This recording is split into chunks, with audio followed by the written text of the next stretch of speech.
So I'm Crista Cowan. I'm the corporate genealogist here at Ancestry. I've been with the company almost 21 years, and I've been a genealogist since I was a kid.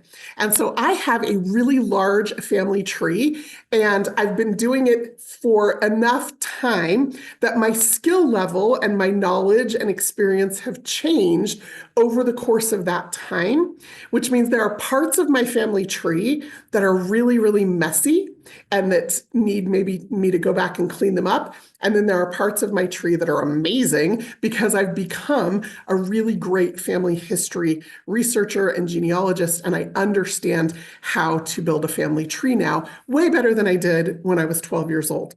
So that's what we're going to be talking about today, is some of the common mistakes that people make at all different points of their family history journey and how you can clean those mistakes up in your family tree.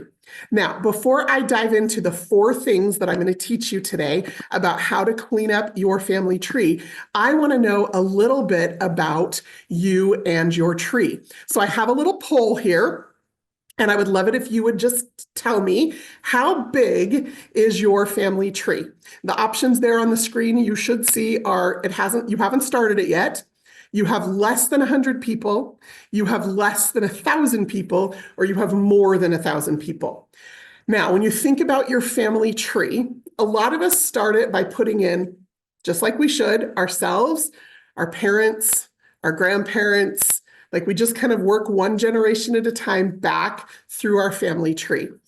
But there are also other people in the family. So as much as I love my parents and my relationship with them, I have 4 siblings who I'm super close with, and they have spouses and children.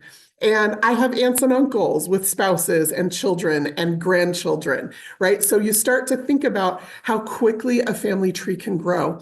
Some of you come from probably pretty large families. Some of you may come from small families. When I think about my own family tree, on my dad's side of the family, I have 7 first cousins. On my mom's side of the family, I have 2. Well, I have 2 full first cousins, and I have some new half first cousins that I've never met. So that's kind of the idea, is that, like, some families are huge. My great-grandfather was one of 98 first cousins just on his dad's side of the family tree. So you can see how quickly trees can get pretty large.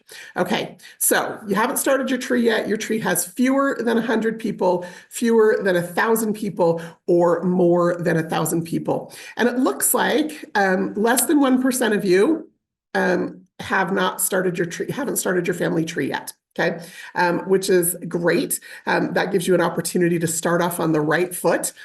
About 27% of you have fewer than 100 people in your tree, and it looks like a little over 1/3 of you have less than 1,000, and about 1/3 of you have more than 1,000. So that's super helpful to me. Thank you for helping me kind of understand where you all are at building your family tree. That's super informative. Okay, then I have one more poll question for you. This is the next poll question, and it's a really simple one. And the question is this: have you ever just started your family tree over? And I ask this question for a really specific reason, and that is this. We have this saying around here that if the moment you start your family tree over is the moment you become a true genealogist. Now, I don't know if that's necessarily a fair assessment, but there is this moment in everybody's family history journey when they go, oh, I really didn't know what I was doing, and now I want to start over and do it correctly. And so what you're going to see here in just a minute is that there's probably quite a few of you who have had that experience, myself included. So I mentioned that I started my family tree when I was about 12 years old. I started it on paper, just like with a blank pedigree chart, filling it in. My family had already done quite a bit of family history, but I wanted to have the experience for myself. And so I did that. And I worked on that family tree, and then I spent several years in high school putting it into an old DOS-based genealogy program.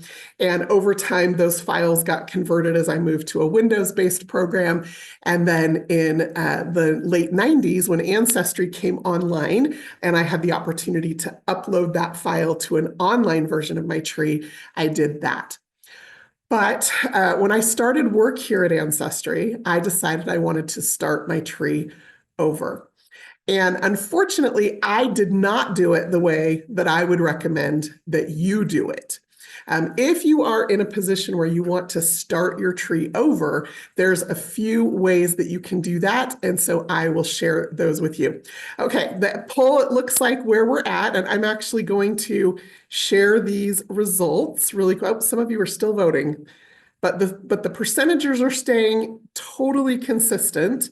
So let me just share these results so that you can kind of see where everybody's at. About 25% of you have started your tree over, and 75% of you haven't started your tree over yet. And maybe this will give you some confidence to do that depending on where you are in your family history journey. So let me give you a couple of best practices for that, and then we'll dive into the 4 things you need to do to maybe clean up your family tree. I'll share my tree and my screen and walk you through how to do some of those things. So if your tree, has, even if it has a few thousand people in it, sometimes it is a beneficial exercise to start your tree over, particularly if you meet some of the following criteria. If you started your tree for the first time on Ancestry and all you did was accept hints without really actually reviewing the records and the information. And we'll talk a little bit about hints today. So if that's all you did, maybe you want to take your tree, go into your tree settings, and make your tree private and unsearchable. So you can still keep it. You don't have to delete it. Just make it private and unsearchable, and then start your tree over and be a little bit more methodical about it the next time. If you inherited a family tree from a cousin or an aunt or somebody who you aren't really confident in their skills, you're not sure if the information is right, you just took it and started building on it, that might be an opportunity to start over and just check to make sure that the foundation of your family tree is solid. Here's why starting your tree over might be a good idea. I always want you to be climbing your own family tree and not somebody else's. And it's really easy to quickly just attach information or accept information that we get from other people and to accept it at face value, only to later discover when you take a DNA test or a new record comes to light or new information is made available that this whole family tree you've been building on a particular branch is actually not your family tree. And I can speak from experience. So I inherited my original family tree. The tree I kind of started when I was 12. I worked through a few generations, and then I got to my mom's grandfather, and I couldn't find any information about him. So I asked my mom, and she said, oh, his parents were, I think they were these people, but you should check with our cousin Roger and see if he knows for sure. So I called cousin Roger, right, contacted him, and he said, oh yeah, those are the parents. Now, it never occurred to me to figure out why everybody thought those were the parents, because I didn't know any better. I just accepted what they told me at face value. Years later, when I was here at Ancestry and doing a tree redo, I went back through that process. I went to my mom, I said, tell me what you know about your family tree. That's a good second step in building a family tree for everybody. And when I got to her grandfather, who were his parents, she told me, and I said, how do you know that? And she said, well, isn't that the information you got from Roger? So I contacted Roger. Who are your grandfather's parents? Oh, it's this couple. How do you know that? Oh, well, your mom told me. Do you see what's happening? Okay, so she thought she got the information from him. He thought he got the information from her. I eventually was able to track back to where that all came from. Where it all came from was At one point in time, my mom was looking for her grandfather's parents. They were not listed on his death certificate, but she went digging through census records and she found that there were 4 little boys with the same name, living in the same place around the same time, who were all about the same age. And she had picked one of them. And she had on an old pedigree chart, handwritten in pencil, the names of the parents of that little boy in that census, because she wasn't sure about it. But then Roger had come along years later and he had created a Xerox copy. Do you remember those? He had created a Xerox copy of that handwritten pedigree chart, and he couldn't tell the difference on the Xerox copy between what was written in pen that she felt confident about and what was written in pencil that she wasn't sure about. And so he had entered that into the family tree and gone off and done a whole bunch of research, building out the family tree of this couple. Only years later for me to come back and say, how do you know which one of these 4 little boys it is? How do you know those are the parents, that you've identified the right people? And that circular logic of, well, your mom told me, well, he told me, I dug into it, did some additional research, and was able to piece together the information that proved that this was not the right little boy and the right set of parents. So we had about 450 some odd people in this family tree that had been built off of this couple that were not our people. We had been climbing the wrong family tree for decades. And so as part of my do-over, I disconnected that child from those parents, and I went and looked at the other 3 little boys and was able to eventually discover which one really was the correct set of parents. And now I've been able to build the family tree out from that for a few generations. And now with the advent of DNA, I've been able to prove that the documentary research that I did was accurate, that this new set of parents that I've attached are actually genetically and in all of the records his parents, because I found the right person. So that's one of the reasons why you might consider starting your family tree over, is you just want to make sure that you've built it on a solid foundation, generation after generation, that you've got the right people in the right places at the right time. So here are going to be my 4 tips for cleaning up your family tree. You can do a complete do-over and do it 1 generation at a time, or you can just go back to the beginning of your tree. You don't have to like hide it and start it over entirely. You could just go back to the beginning of your tree, start with yourself and your parents and your grandparents, right? Get that really solid foundation, your great-grandparents, those first 15 people in your family tree, and make sure that you've got all of the right information. So I'm going to share my tree. Let me just make sure I can do that here on Zoom really quickly. I want to make sure I share it the right way so you see what you need to see. Okay, I think that should do it. There we go. Okay, so here is my grandfather, and let me zoom out just to sort. Yeah, there we go. So you can see the whole tree. So here is my grandfather and his portion of the family tree. I just wanted to make sure I could show you some information that kind of, didn't publish all the information about living people so that you could see that. And as you can see, I have holes in my tree. I also have places where there are people out there on Ancestry who think they know the parents of John Woodruff, but they don't, I haven't been able to prove that to my satisfaction. So I've just left that blank. One of the things that people often feel that they have to do is they have to fill in all the blanks. And so they just collect information, kind of like they're catching Pokemon, and they want to fill that information into their family tree, whether they've proven it or not. So my first piece of advice to you is, as you're thinking about cleaning up your family tree, are there people in your family tree that don't belong there? You have to decide what level of information you're comfortable with, but I've kind of decided if I have a piece of evidence that suggests that these are the parents, I will add them to my tree. My tree is very clearly, you can see up here, if I zoom in just a smidge, up here, you can see up here in the left-hand corner, the name of my tree is the Cowan working tree. So my tree is a work in progress, which means information is constantly being updated and evaluated and added to and adjusted, and occasionally some information does get deleted from my tree as well.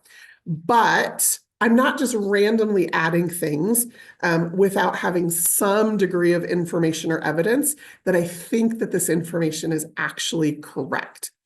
And so if you have things in your tree that you need to go through and delete, I would encourage you to do that. And then in the future, just don't be so anxious to fill in the blank that you feel like you have to put information in there. So John has no parents because I don't agree yet with all the other people on Ancestry who have said that this particular couple, Reuben Woodruff and Elizabeth Fenton, are actually his parents. As soon as I have a degree of confidence that they might be his parents, I will put them in the tree. Now you'll notice down here at the bottom part of my tree in this view that John O'Brien has a father but no mother, and his father has no first name. And that's because I don't know who John's father is. But I do have some DNA evidence that suggests that John's grandmother may be named Mary. And so another one of the things that you can do is you can add information to your family tree to connect generations, even if you're not 100% confident about who that middle generation is. But don't I always use those 5 underscores to fill in that blank first name as a placeholder, just so that I don't get confused about, other people that might want me to fill that information in. Hints I might get from other records. So that's a really easy way to just kind of quickly look at your tree and say, who do I need to delete? Who do I need to just kind of maybe fill in a placeholder name for? What information am I confident about versus not confident about? So I want you to start thinking about that in your own family tree. Now, again, you're going to start with those beginning generations. Hopefully, you know your parents, right? And your grandparents, all 4 grandparents. That's kind of the solid foundation. Then you're going to want to get all 8 of those great grandparents kind of locked in. Ancestry does provide you with hints. So you can see I've got little green leaf hints all over my tree. Ancestry has 60 billion records on our site. And of those records, we have a certain percentage of them that we can generate hints for. All that means, and this is an important thing when you think about common mistakes people make in their family tree, all that means is that Ancestry has looked at the data, the individual pieces of data that you've entered about a person in your family tree. So a name, maybe a date and a place. We talked last week in our Family Tree 101 building class that making a guesstimate about a birth date or death date is better than leaving it blank. Putting in a general location if you don't know the specific location, like the name of the country or the name of the state. That's good information because you're giving the hint system some pieces of data to work off of to try to match information. Here's what hints are not. Hints are not Ancestry saying, oh, look, here's your grandfather. We're going to go find all the records about your grandfather. Because we don't know who your grandfather is. All we know is there's a person in your tree with this name that you've put in this birth and death information about, and maybe some relationships. And we're just using an algorithm to say, here are some records on Ancestry that have some of that same information in them. And we deliver those to you as hints. Your job then is kind of like putting together a jigsaw puzzle. It's to see, does the pattern match? Does the shape fit? If I put this piece here, will this other piece fit here? How does that all fit together? And if it does all fit together, then these records must all be for my grandfather, and these other records are not. So every point of the way, as you review your hints, you should be seeing if those pieces fit and not ever just looking at one hint in isolation, but sometimes you have to look at several hints together. So as you clean up your family tree, the next thing that I want you to think about, yourself, your parents, your grandparents, your great-grandparents, as you work your way back through your family tree, is do you have people in your family tree who have no records that you've attached? Or the only record you've attached, the only source you've got is that you copied it from someone else's family tree. So where in your family tree do you need to clean up the records that you have attached, either because you don't have any records attached or because you've attached a bunch of records? And we'll talk about that a little bit more. So let's go into, we're going to go into my grandfather's, actually, nope, we're going to go into my great-grandfather's profile page here on Ancestry. And let me just show you exactly what I'm talking about for those of you who are newer to Ancestry. So every time you save a record to your tree because of a hint or a search result, it's going to show up here in the center section under Sources. And you're going to very quickly be able to skim through and see exactly which sources you have attached for each person in your tree. As a matter of fact, if you tap on that source, it's going to draw little lines that are going to say, these people are in this record, and this information is supported by what's in this record. So if you have people in your tree who you do not have any sources for, that is a really good place in your tree to focus on cleaning up your tree. What records should you be able to find this person in? What hints do you have? Where can you go and search for information about this person, either on Ancestry or elsewhere? Even though Ancestry has 60 billion records online, estimates are that only about 15% of the world's historical records have ever been digitized and made available online. That number has grown exponentially over my last 2 decades here at Ancestry, but it's still, when you think about it, is not all the records in the world. But all the foundational records, especially for US family history research, are going to be available. The census is a great place to start. So if you have family members who live in the US or Canada or the UK, you should be able to find them in every publicly available census record for their lifespan. So if you look up here, Walter was born in 1887. And even if I only had an approximate birth year of his, I know that I should be able to find him in a census every 10 years of his life, with one exception here in the US. The 1890 census, unfortunately, was destroyed almost entirely in a fire and the subsequent water damage. So the first census he should show up in should be the 1900 census, and then 1910, 1920, 1930, 1940. He died in 1944, so he won't appear in the 1950 census. And then the 1960 census is still private. So the government has a 72-year privacy law here in the United States, which means that won't become available publicly until 2032. So think about, do I have every census record that this person should appear in? Then the next step is, do I have birth, marriage, or death records? Do those records exist? Like, were they actually created?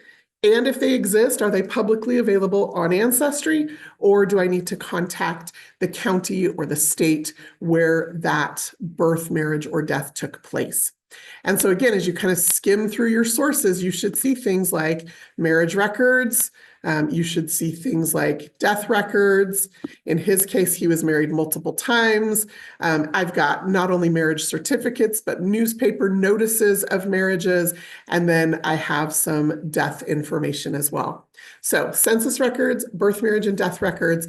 And then the challenge is, what else can you use to fill in the story? In the case of all men born in the United States, living in the United States, all men living in the United States at the time of the World War I or the World War II draft, regardless of where they were born. If they were of age, they would be in those draft cards. And draft cards are a great piece of information to get a specific birth date and place, and sometimes the names of additional family members, parents, spouses, siblings, lots of great information there as well. So as you clean up your family tree, okay, step one, who needs to get removed from your tree, or do you just need to start it over? Step two is person by person, do you actually have records that prove that this person is who you say they are and that they do have the relationships that you say they have? And if you don't, that is a great place to spend some time and energy making sure you have not just a record, but all the records that possibly exist about this person. There is a thing called the genealogical proof standard, and step one of the genealogical proof standard is a reasonably exhaustive search, which just means we collect everything there is to know about a person. Now, why would you want to go to that effort? I want you to think about it this way. If you've ever looked at a census record, or even a birth, marriage, or death record, or a tombstone where something was carved in stone, and noticed that something was wrong, you might start to understand why it's important to collect all of those records. Because what happens is people are human, and records, even something carved in stone, are not always 100% accurate. When the census taker showed up at the front door with his big ledger book, asking really personal questions from the government, some people just provided whatever quick answers they could to get the government guy off their porch.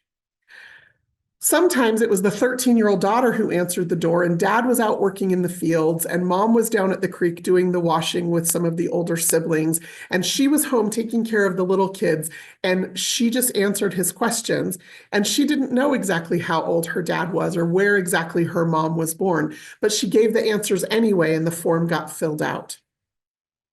Sometimes the government guy came 3 times to the house and nobody answered the door because they were a little suspicious.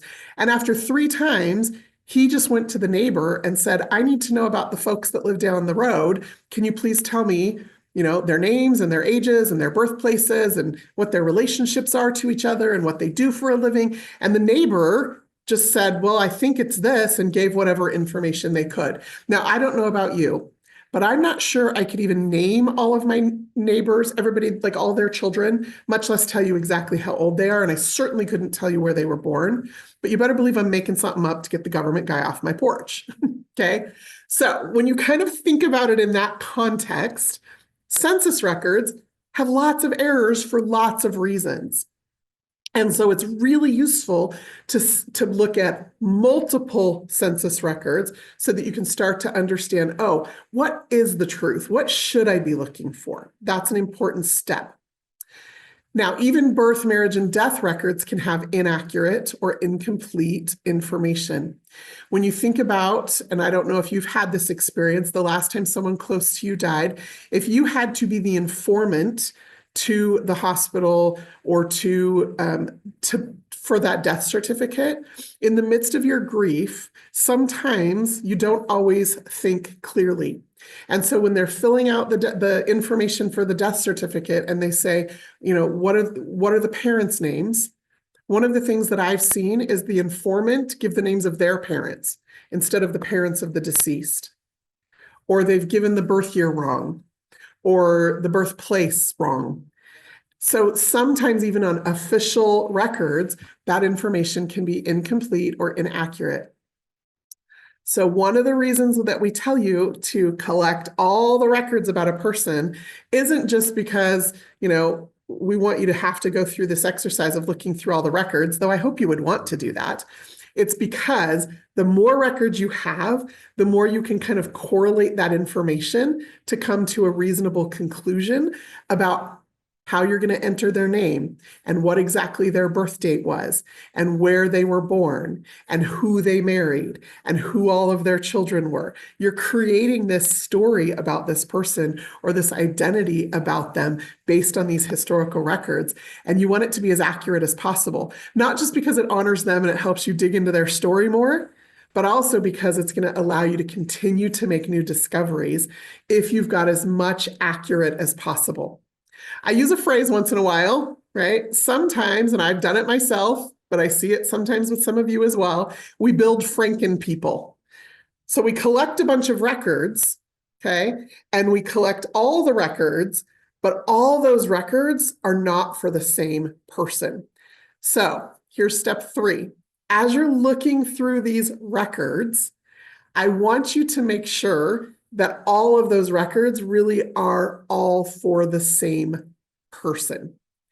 Sometimes we conflate records for the people that have the same name, and then we end up creating a Franken person, right? Not a real person. And then we wonder why he's got 6 wives and 19 children and 2 sets of parents and a birth date that's wildly different. And it's probably because we've got records in there that are for somebody who has the same name and maybe lived in the same place and was born around the same time, but we've mixed those things up. So first, you're going to make sure you have all the records. Then you're going to make sure all the records that you have are for the same person. So you want to check verify information with records, and then look for some of those conflicting pieces of information that tell you you might have the same person or 2 different people. So here's another little story from me that might help illustrate this and help you understand why this is important. So in this particular family tree, if I come back out here to this tree, on my grandfather's, let's see, Jones line. So his grandmother was Eliza Jones down here at the bottom. Her father was Daniel Jones. Yes, his wife was also a Jones. They were, I think, first cousins, one time removed. And if you go back on these Jones branches of the family tree, you get to an ancestor named Daniel Jones. Daniel Jones served in the Revolutionary War. He lived out in Tennessee, Hawkins County, Tennessee. And he had a bunch of children. One of his sons was named Daniel Jones, which was okay because, you know, he was just the one in the generation. So we have Daniel Jones, who was not officially, but, you know, he was a senior, and then you've got a junior. But then in the next generation, a really funny thing starts to happen.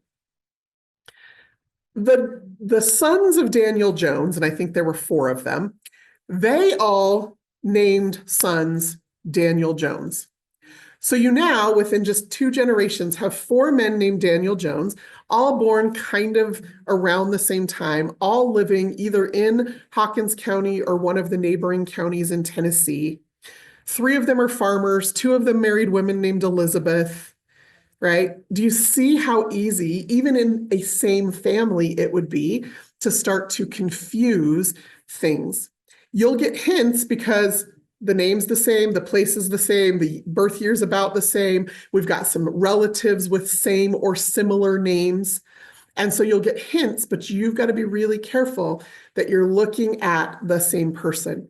And so one of the ways that you can make sure that you've got the right records attached to the right people and that you're not conflating individuals is to always make sure that if there is an image attached, you are viewing the image. When you look at a hint, when you look at a search result, don't just look at the information on the record page. Also always look at the information on the image. A couple of reasons why you want to do that. One is that there is often more information on the image than there is in the index. So this record page, right, if I just open it here in a new tab so that you can kind of see, this record page is just designed as a finding aid. It's information that was indexed off the record to help you know if this may be the right person or maybe a record worth looking at. The image itself actually has more information, and sometimes you can read the image better than the person who indexed it because it's your family. And so you've learned a little bit more about them than maybe others might know when they created that index. Another reason why it's really important to look at the image is that it starts to give you the story and the context for what's happening in that family. You can start to look at who the neighbors were and where they lived in relationship to those people and what the occupations are on the page and how that connects to your family. Like understanding that context and that story is always better when you can look at the image. Now, Ancestry always tries to provide an image wherever possible, but you do need to know that there are some record repositories, so some owners of the records that Ancestry acquires to publish online, that only allow Ancestry to publish an index. And so where that's all that's available, you'll just see a little thumbnail placeholder right here where this image is. It'll just say index only or no image available. If that's the case, you can always click on this source tab right here, and that will tell you where Ancestry got this index from. You want to know where Ancestry got the index from, because then you can contact the original record holder and see if you can get a copy of the image directly from them. That's certainly something you're going to want to do if it is a parent or a grandparent or a great-grandparent, like to just have those records. But as you get further back in your tree, it becomes even more important because, again, sometimes the information in the record is more than the information in the index, and it's going to tell you if you're chasing the right family tree or getting ready to take a wrong turn somewhere. So as you review the information in your family tree, go back over those images and look at them and see if there's any piece of information or any clue that you missed. Remember our analogy of a jigsaw puzzle. When you're putting together jigsaw puzzles, you can't just make sure the pieces fit, you also have to make sure the pattern fits, and vice versa, okay? So that is one of those steps that you can take in that process. So as you're cleaning up your family tree, you're removing unverified information or unverified people. You're reviewing to see that you've got source citations to check and see if there's any additional information that you need to collect to make sure that you've got the right person. Then you're looking to see if you have any conflicting records, if you've conflated information about anybody at all. Okay, now our last step is going to be about like some of these tree cleanup tools that Ancestry provides. I'll show you how to use the tree cleanup tools, but then also how you can look for these things in your tree if you don't have some of those specifically. Before we move on to that, I see that the chat is rolling and the Q&A is rolling, and I do have a question that's come in that I think maybe a lot of you have a question or a concern about. So when you're talking about records that are in conflict with each other. So, right, this census says he's this old and this census says he's 12 years older, but it's only been 10 years. How do you resolve that? Okay, like you just keep looking for additional records and then you come to a conclusion based on what you know about this person and about the information that you've collected. Sometimes what you'll see is just one record is wrong and all the other records are right, or you can assume that they're right. Sometimes you think about why information was provided. Remember, the census taker, who knows who provided that information?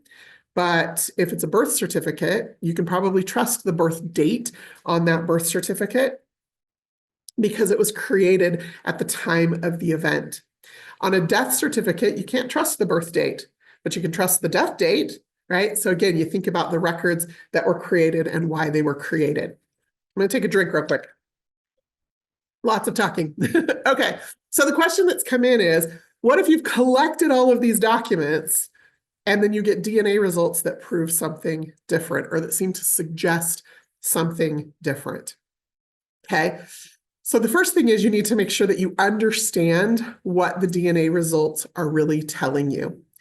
So for example, if you've got a birth certificate that says that the father is John Smith, but you go into your DNA results and you have no DNA matches that connect you to the family of John Smith and a whole bunch of DNA results that connect you to the family of William Johnson, that birth certificate is probably wrong. Okay, but you have to make sure you understand the DNA results that you're looking at. One or the other of those things don't necessarily mean the birth certificate's wrong. Here's what I mean. If you have no DNA matches that connect you to the family of John Smith, but you don't have DNA results that connect you to another family, you're not quite sure what's happening. Okay, maybe it's just that nobody in the family of John Smith has taken a DNA test yet. If you have a bunch of results that connect you to some other family and no result, if you have a bunch of results that connect you to another family, you want to make sure that there are no results that connect you to this family as well. Okay, so again, like the misattributed parentage event could have happened in a different generation than the one you're thinking it happened in. So you always want to make sure that you understand the DNA results that you're looking at, but DNA results are often where we come across a place where we realize that the information we've been told is inaccurate, particularly as it relates to parentage. You could have somebody show up in every census listed as the son of this man. This man could be listed on his birth certificate. But if you've got DNA results that pretty definitively point to the fact that someone else is the father, then the DNA genetically is going to trump that. Now, does that mean this man is not his father? No. This man is still the father that raised him, right? Even though this person may be genetically the father. So you also have to keep in mind the fact that social structures of families and genetic structures of families are not always the same. So let's talk about really quickly. I think this is a great way to do that. Let me hop back over here to my tree. This is a really great place to do that, about relationships. So one of the things that you can edit in your tree is how those relationships are displayed. And I don't know if all of you know about this. So this is a really great opportunity to maybe learn something new on Ancestry. When you're on the profile page of any person in your tree, up here in the top right-hand corner, you have an edit button. And if you click that edit button, you have an edit relationships option. And that is the screen that you're going to use to control all of the relationships for any given person and how they appear in your family tree. So the default, every time you add a parent or a child, the default is biological. But you can come in here at any time and change that relationship status on this screen if you discover or know that this relationship is something different than a biological relationship. So you can add one person in your family tree and they could have 6 parents or more, right? Like you could add as many parents as you want, and you just need to make sure that you set those relationships appropriately. So if somebody was married to my mother and raised me, that man is my father. But if I later find out he is not my biological father, I could adjust that relationship to a step parent because he's married to my mother. And then I could add a biological father. So I can add all of those different kinds of permutations of parent-child relationships. And you can do that from this edit relationship screen for parents and for children. Okay. Now, spousal relationships, again, the default, anytime you add another parent or you add a partner, the default for that is spouse, but you can also adjust that because we know not everybody marries and not everybody who has children together are in marital relationships or even having consensual relations. And so you can come in here and adjust that relationship. So the default for parent-child relationships is biological. The default for partner relationships is spouse, but you can change those at any time from this edit relationship screen. Okay, now this same screen, since we're here, I should show this to you. This same screen is where you can disconnect relationships. So remember I talked about at the beginning that grandfather in our family tree who we had been chasing the wrong family tree the whole time because we'd misidentified the parents. So you just come in here and you click the giant X next to the person's name on the relationship screen. That does not delete anybody from your tree. It just disconnects those relationships. So now you have them in the tree still, in the the structure of your tree, but they're not connected to one another as that relationship. That is one of the ways that you can assign parents to a child who did not have a relationship with one another. So if you don't want them showing up on each other's profile pages at all, but you do still want them showing up as the parents to the children, you could just come in here to this spouse or partner relationship and click the X. Again, that just severs the relationship. So cleaning up some of those relationships in your family tree, adding some of those relationships, that's something that I think a lot of you may want to spend a little bit of time doing and looking at and making sure you've got those kind of correct and accurate. Okay, so then the last thing we're going to talk about is this concept of like cleaning up some of the little messes that sneak in. One of the primary little messes that sneak in is duplicate people. There's two main reasons why you end up with duplicate people in your family tree.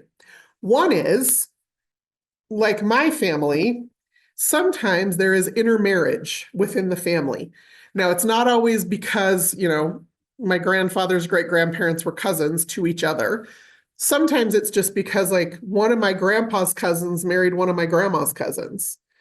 And I had already had them in the tree over here because I'd been looking at grandpa's cousins, and I'd already had them in the tree over here because of grandma's cousins, and I didn't realize they were married to each other. And so when I added the spouse of each of these people, I created a duplicate, and I didn't realize I'd created that duplicate until I checked for that. Okay.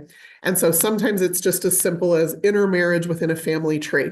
Some of you come from highly cultures and places in time and history where that happens very often. As a matter of fact, it might surprise some of you to realize that here in the United States, it is still legal in 26 states to marry your first cousin. What?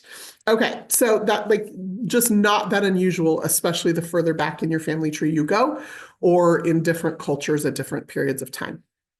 So that's one reason why duplicates get created. You're tracing the tree, you're adding people, not realizing they already exist in another spot on your tree.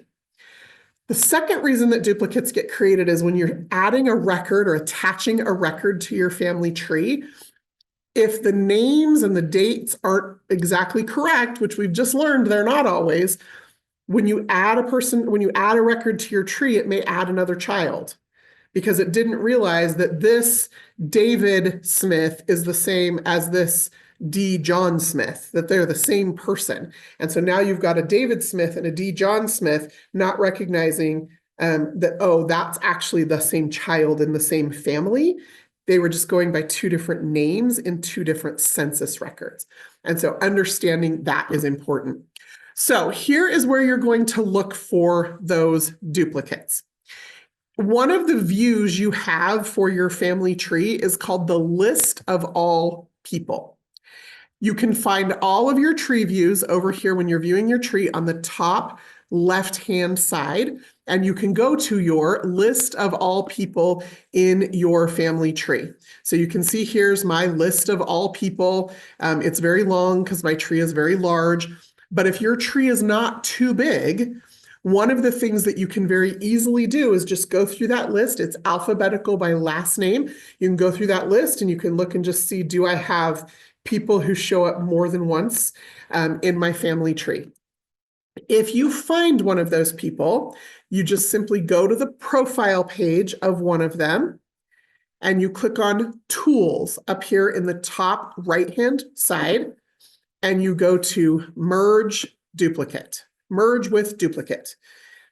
And then sometimes it will say, oh, here's the duplicate, and sometimes you actually have to go look for them. So I like to do this in two tabs. You can see I've got my two tabs in my window here so that I can toggle back and forth between my list of all people where I saw it and the person profile page where I'm actually going to go through the process of merging those duplicates. Here's why you want to merge duplicates. One is, sometimes you've got information attached to one person and information attached to the other person. But remember earlier I said you want to make sure you've got all the sources for a person. Well, merging duplicates also merges those sources. So it makes sure that you've got all the information about one person kept in one location. It merges the sources, it merges the relationships. So all of a sudden now you've got all the information in one place. That's why you want to merge and not delete. You don't ever want to delete one of those people. You just want to merge them. That's an important step. So merging those duplicate people is going to collate all of that information together in one profile page. Now, something you do need to be aware of is that when you merge people, right? Let's say I've got John over here with a set of parents and a wife and two of his children, and I've got John over here, right, with his parents and a spouse and another couple of children. When I merge them, I may end up with what looks like more duplicates. I didn't just create more duplicates. What I did was I realized, oh, I already had other people duplicated in the tree too. So sometimes you might have to now merge a spouse or some of his children as well. So when you're cleaning up your tree, that merge duplicate process is a really important step to understand, and then recognize that sometimes that means you have to merge duplicates with other family members as well. Okay.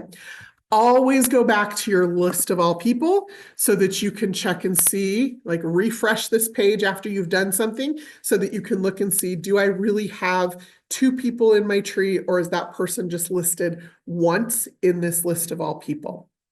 Okay, so that is the merge duplicate process. Now, if you have Ancestry Pro Tools, which is an add-on for anybody that has a family history record subscription, we will actually go look for duplicates for you. As you can see here in my tree, and I have a very ridiculously large tree because I've been working on this for decades, and my dad works on it with me, and we trace all the descendants of all the people. I have over 97,000 people in my family tree. I still have 768 duplicates that I am working through. So trying to make sure that I clean those up as I go. I've gotten this list down from about 900 and something. So we're doing good. We're making progress. The other thing that you're going to discover in your Pro Tools, if you have that, is we will tell you if there are other possible errors in your tree.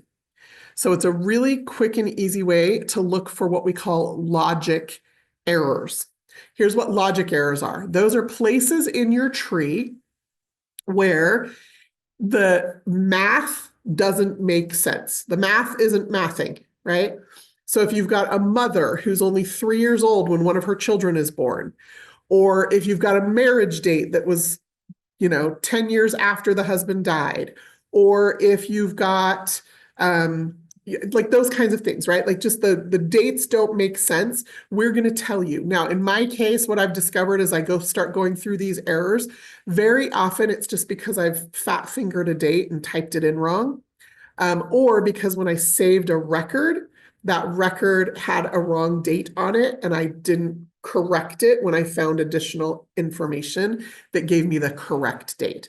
So that's the most frequent reason why. But every once in a while, I come across one of these and it's because I've picked the wrong spouse or the wrong parents. So it is a clue that maybe you need to do a little bit more digging into the information that you have already attached to this person and make sure you've got the right records for the right person, that you don't have multiple people conflated, so that you can make sure you clean up some of those mistakes. Okay. Now, the other two errors that Pro Tools checks out, and I'll just show you mine and be totally transparent here. This is called only tree documentation. So if the way you have built your tree is just by copying information from other people's trees, every time you do that, it creates a little source citation called Ancestry Trees. And then it links you back to the tree of the person you copied that from. You always want to be careful of that, right? Like trust but verify. That's our motto. Your Aunt Sally may have built a great family tree on Ancestry a decade ago, and you may be just copying the information from her tree into your tree. But I still want you to go through and look at the information about the the information in the records to make sure that Aunt Sally did it right. So that's a really important part of that process. So my proudest thing about my tree error report is that I have zero people in my tree that are tree only documentation. Now, this is my big ugly number, right? I have 84,000 people in my family tree where they have no documentation, and I'll tell you why. And we're actually working on this. So I do a ton of descendancy research. So I pick a set of great grandparents and I trace all of their descendants. So remember back at the beginning, I talked about my great grandfather, who was one of 98 first cousins on just his dad's side of the family. I've done a descendancy research project with that ancestor. He had 18 children, 98 grandchildren. We've managed to trace down to like 10,000 descendants of this one guy born back in 1805 in Scotland, immigrated to Canada, and then down into the US. Like we're trying to find all of his descendants, which is actually a really fun project. And it means every time I get a new DNA match from that family tree, from that family, they're almost always already in my family tree. So I know exactly who they are, even if they don't have a tree, because I've collected these cousins. Well, the challenge is most of that information came from either the DNA matches or from family reunions that we've had where I've laid out pieces of paper and asked people to write down the names of all their children and grandchildren, and I've entered them into the family tree. So I have a lot of living people in my tree, and I just haven't gone to the effort of creating the source citations for each of them to denote exactly, where I know that these 7 children are the children of this woman because she sat down with me at the family reunion and told me the names and birth dates of all of her children.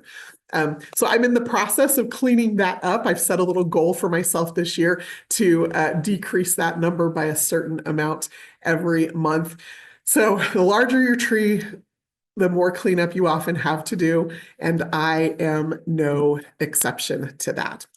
Okay, so hopefully this was kind of useful and eye-opening to you as you start to think about kind of the changes and the cleanup that you have to do in your own family tree, whether it is people you've got in there that don't belong there, or people that you've got that you just copied and don't know why they're there and you need to collect more information about them. Or maybe you've conflated some information because you accepted a bunch of hints and you need to kind of tease apart who these records really are for, who really belongs in this family. Am I really climbing my own family tree and not somebody else's? Maybe the thing that you need to do is just to start back at the beginning and generation by generation, just make sure that you've collected all of the records about these people. And as you go, check to make sure that you've got their relationships assigned correctly.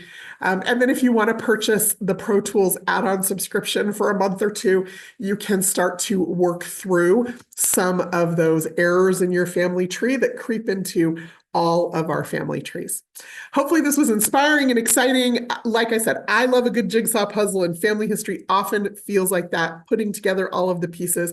But ultimately, I do it in service of finding the stories about these people and their lives. And so I always want to be as accurate as possible because I want to make sure I'm honoring their story and telling the right stories to pass on to the next generation in my family. I hope you also find a piece of inspiration to be able to do that. Now, one more last thing before I go, and I see some of you already responding because you know how this goes. At the end of every session with me, I always want to hear what one new thing you learned. That's super beneficial to me because it helps me know what's resonating with people. But I also think it's really beneficial to you to actually type out and articulate exactly what you've learned. I've learned that it helps you remember it you're more likely to remember it. So in the comments, the chat, if you would please, before you go, just list one new thing you learned today. That would be super helpful for me.